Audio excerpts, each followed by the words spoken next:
इस बच्चों अब हम नेक्स्ट पढ़ने जा रहे हैं।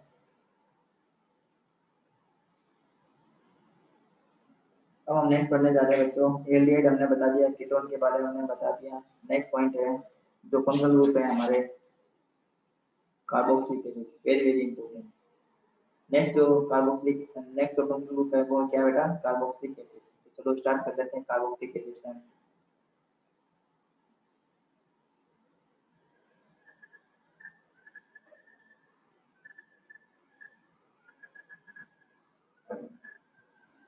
कार्बोक्सिलिक एसिड, तो कार्बोक्सिलिक एसिड का फंक्शनल ग्रुप होता है बेटा RCOOH। ये कार्बोक्सिलिक एसिड। आर मतलब यहाँ पे है एल्काइल ग्रुप। आर मतलब क्या है, एल्काइल ग्रुप। इसे और हम क्या बोल सकते हैं, एल्काइल रेडिकल भी बोल सकते हैं।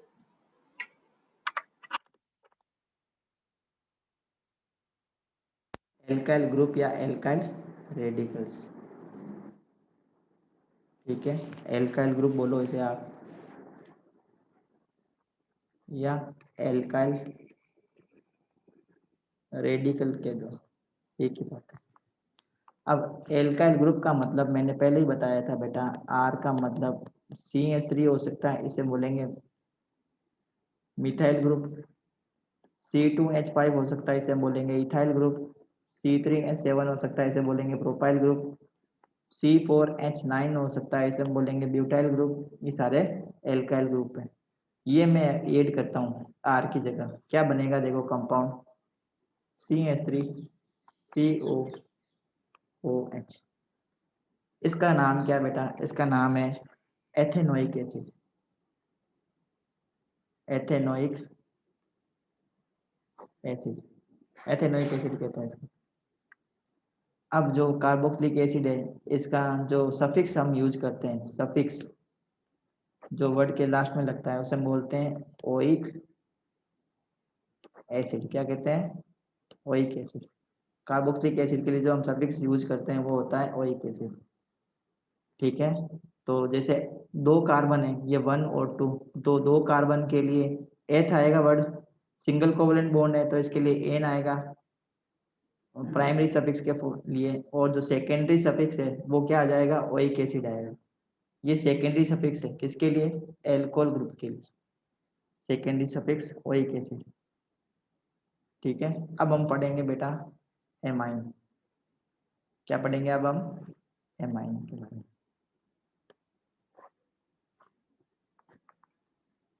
तो ध्यान देंगे बेटा,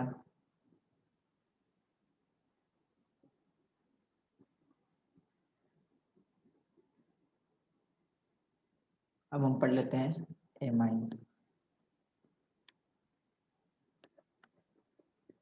तो एमाइन होती है RCO, सॉरी एमाइन है RNH2। RNH2 क्या है, एमाइन। आर यहाँ पे एल्काइल ग्रुप है, जैसे ये CH3NH2, तो इसे बोलेंगे मेथेन एमाइन। क्या बोलेंगे इसे हम, मेथेन एमाइन। अगर आर की जगह C2H5 रख दे तो ये हो गया CH3CH2NH2, इसे बोलेंगे एथेन एमाइन, एथेन एमाइन। ये है मेथेन एमाइन, मेथेन एमाइन। तो फंक्शनल ग्रुप, जो जो इम्पोर्टेंट फंक्शनल ग्रुप है जो हमने पढ़ा है, वो मैं एक बार फिर आपको टेबल में बना देता हूँ ताकि आप लोगों को याद हो जाए। इम्पोर्टेंट फंक्शनल ग्रुप में हमने पढ़ा है बेटा, एल्केन में तो सिंगल कोवलेंट बॉन्ड होता है, आपको पता है। अगर एल्केन है तो कार्बन और कार्बन के बीच में सिंगल कोवलेंट बॉन्ड होगा। अगर एल्कीन है, ये मैं वापस रिवाइज करवा रहा हूँ, एल्कीन है तो कार्बन और कार्बन के बीच में डबल कोवलेंट बॉन्ड होगा, इस टाइप से, ठीक है। ये क्या हो गई, एल्कीन हो गई। इसको ऐसे लिख दो, चाहे इसको ऐसे लिख दो, कोई फर्क नहीं पड़ता, या इसको हम ऐसे भी लिख सकते हैं, ठीक है। या हम इसको ऐसे भी लिख सकते हैं, कैसे भी लिखो, सारी एल्कीन है, ये भी एल्कीन है, ये एल्कीन है, एल्कीन है और ये एल्कीन है। फिर है एल्काइन। एल्काइन में कार्बन और कार्बन के बीच में ट्रिपल कोवलेंट बॉन्ड, इस टाइप से। ये क्या है बेटा? एल्काइन। इसके बाद में एक एरोमेटिक कंपाउंड भी देख लेते हैं। एरोमेटिक कंपाउंड में है हमारे एरीन्स। एरीन्स, इसके बारे में मैं डिटेल में बताऊंगा आपको। तो एरीन्स है हमारे पास ये इस टाइप से। इस टाइप का अगर साइक्लिक कंपाउंड है और डबल बॉन्ड एक छोड़ के एक ऐसे लगा हुआ है तो इसे बोलते हैं बेंजीन। ठीक है, ये बेंजीन का न्यूक्लियस है, इसको हम डिटेल में पढ़ेंगे। इसके बाद में बात आती है हेलो एल्केन की। हेलो एल्केन क्या एक्चुअल में एल्काइल हैलाइड है। ठीक है, और किस टाइप से इसको रिप्रेजेंट करते हैं? आर एक्स से रिप्रेजेंट करते हैं। यहाँ पे एक्स क्या हो सकता है? फ्लोरो, क्लोरो, ब्रोमो एंड आयोडो, ये हो सकता है। इसके बाद में हमने पढ़ा था एल्कोहल्स के बारे में। तो एल्कोहल्स को हम कैसे रिप्रेजेंट करते हैं? आर ओ एच से रिप्रेजेंट करते हैं एल्कोहल को। ठीक है, यहाँ पे आर क्या है? एल्काइल ग्रुप है। इसी टाइप से थायोल भी होता है, थायोल। थायोल्स होता है आर एस एच। जो एस एच है ना, ये थायोल ग्रुप है। ये क्या है? Thiol group. एल्कोहल का जो ग्रुप है ये है, ये एल्कोहलिक ग्रुप है। ठीक है बेटा। इसके बाद में हमने देखा था ईथर को, इसके बारे में हमने डिस्कस किया था। तो ईथर को हम कैसे लिखते हैं? R O H, R O sorry R O R से हम लिखते हैं ईथर को। एल्काइल ग्रुप है आर। फंक्शनल ग्रुप इसका क्या है? डेस ओ आर, ये इसका फंक्शनल ग्रुप है। किसका? ईथर का फंक्शनल ग्रुप। उसके बाद में है एल्डिहाइड। एल्डिहाइड्स, तो एल्डिहाइड्स को लिखते हैं हम आर सी एच ओ से। R C H O aldehydes होते हैं। फंक्शनल ग्रुप क्या है इसका? सी एच ओ। सी एच ओ क्या है? Functional group of aldehyde. इसी टाइप से कीटोन्स, कीटोन्स को हम लिखते हैं आर सी ओ आर।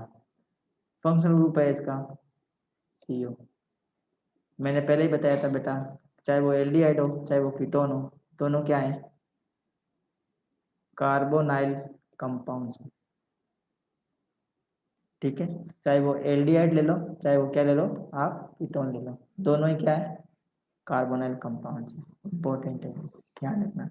इसमें ये बॉन्ड होता है, सीओ बॉन्ड होता है। तो इसमें भी क्या सीओ बॉन्ड है क्या? यस, इसमें भी सीओ बॉन्ड है। हम इसको कैसे लिख सकते हैं? देखो ध्यान से देखेंगे, इसको मैं इस टाइप से भी लिख सकता हूँ। ध्यान से देखेंगे आप बच्चे, तो इसको हम लिख सकते हैं इस टाइप से। देखो आर, 1 मिनट,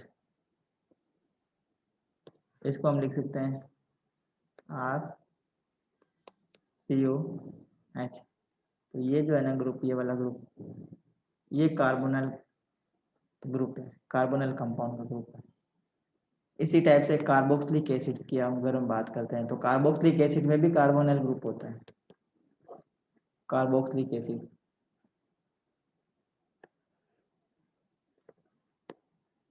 कार्बोक्सिलिक एसिड को हम लिखते हैं R C O, are C O O H. इसमें भी सीओ ग्रुप है। देखो कौन सा सीओ ग्रुप? देखो ध्यान से देखो बच्चों, ध्यान से देखेंगे। 1 मिनट, ये देखो ये जो ग्रुप है, ये वाला जो ग्रुप है ना, इसमें ये ग्रुप, ये कौन सा ग्रुप है? कार्बोनाइल ग्रुप है। तो ये भी कार्बोनाइल कंपाउंड की कैटेगरी में आता है, कार्बोक्सिलिक एसिड। एक एग्जांपल देता हूँ बेटा, कार्बोनाइल कार्बोक्सिलिक एसिड का। आप लोगों ने विनेगर का नाम सुना होगा, विनेगर। किस किस बच्चों ने विनेगर का नाम सुना है? चैट बॉक्स में लिख के बताओ। विनेगर का नाम सुना है ना आपने?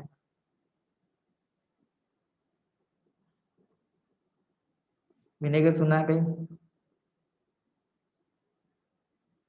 किसी ने नहीं सुना? विनेगर में कार्बोक्सिलिक एसिड, विनेगर जो एक्चुअल में है वो कार्बोक्सिलिक एसिड है। एसिडिक एसिड होता है इसमें। क्या होता है? एसिटिक एसिड, एसिटिक एसिड का 5 to 10% सॉल्यूशन होता है vinegar. 5 to 10% solution of acetic acid को हम क्या बोलते हैं, विनेगर कहते हैं। फॉर्मूला क्या है विनेगर का, CH3COOH। ये एक्चुअल में एसिटिक एसिड है, इसका एक्वस सॉल्यूशन, ये क्या है एसिटिक एसिड, इसका एक्वस सॉल्यूशन क्या होता है, विनेगर होता है। क्या है वो, कार्बोक्सिलिक एसिड है, सिंपलेस्ट टाइप का कार्बोक्सिलिक एसिड है। बात समझ में आ रही है आपको बच्चों, बात समझ में आ रही है। इसके बाद में कार्बोक्सिलिक एसिड के डेरिवेटिव्स भी हैं, डेरिवेटिव्स ऑफ कार्बोक्सिलिक एसिड वो मैं बता देता हूँ कौन कौन से डेरिवेटिव है, आप लोगों को ध्यान रखना है। जैसे एल्केन के डेरिवेटिव्स होते हैं, वैसे वैसे कार्बोक्सिलिक एसिड के डेरिवेटिव्स हैं। डेरिवेटिव्स ऑफ कार्बोक्सिलिक एसिड मतलब जो कार्बोक्सिलिक एसिड से बनते हैं, कौन कौन से हैं, पहला तो है RCOX, इसे बोलते हैं एल्काइल हैलाइड, जो एसिटाइल हैलाइड, क्या कहते हैं इसको हम, एसिटाइल हैलाइड। फिर है RCOOR, इसे बोलते हैं एस्टर्स। एस्टरिफिकेशन आपने 10th क्लास में सीखा होगा, जब एल्कोहल रिएक्ट करता है कार्बोक्सिलिक एसिड से in the presence of concentrate sulphuric acid, उसको जब हम गर्म करते हैं तो एस्टर्स बनते हैं। 10th क्लास में आप लोगों ने पढ़ा होगा। और क्या क्या है, RCONH2, इसे हम बोलते हैं एमाइड्स, क्या बोलते हैं, एमाइड्स। ये भी कार्बोक्सिलिक एसिड का डेरिवेटिव है। इसी टाइप से RCOOCOR, ये है acid anhydride, acid anhydrides, acid anhydride. तो एसिड एनहाइड्राइड भी कार्बोक्सिलिक एसिड का डेरिवेटिव है। एमाइड हो गया, एस्टर्स हो गए, ये हो गया, ये सारे क्या है बेटा, कार्बोक्सिलिक एसिड के डेरिवेटिव्स हैं। इसी टाइप से अब हम पढ़ लेते हैं नेक्स्ट पॉइंट, एमाइन। तो एमाइन मैंने बताया था RNH2, ये एमाइन होते हैं। फिर हमने सीखा था साइनाइड्स, साइनाइड होते हैं C triple bond N, RC triple bond N, ये होता है साइनाइड। इसे हम बोलते हैं नाइट्राइल भी कहते हैं, नाइट्राइल्स भी कहते हैं इसको, ठीक है। नाइट्रो ग्रुप भी होता है, नाइट्रो ग्रुप, नाइट्रो ग्रुप होता है NO2, ठीक है। जैसे अगर मैं लिखता हूँ RNO2, तो ये क्या है, नाइट्रो एल्केन है। ये क्या है बेटा, नाइट्रो एल्केन। तो इतने सारे फंक्शनल ग्रुप आप लोगों को समझ में आए होंगे। इसके बाद में हम आईयूपीएसी नोमेनक्लेचर के जनरल रूल्स पढ़ेंगे, general rules for naming the organic compound. Organic compound को कैसे नाम दिया जाए, वो हम नाम किस टाइप से हम इसको रिप्रेजेंट करेंगे, वो हम सीखने जाएंगे। तो इतनी बात आप सभी बच्चों को समझ में आई होगी बच्चों। तो अगर आपको समझ में आ रहा है तो चैनल को लाइक कीजिएगा, शेयर कीजिएगा, सब्सक्राइब कीजिएगा। केमिस्ट्री पाठशाला आप देख रहे हैं, मुझे Mukesh Purva, your chemistry mentor, your chemistry guide, your chemistry teacher.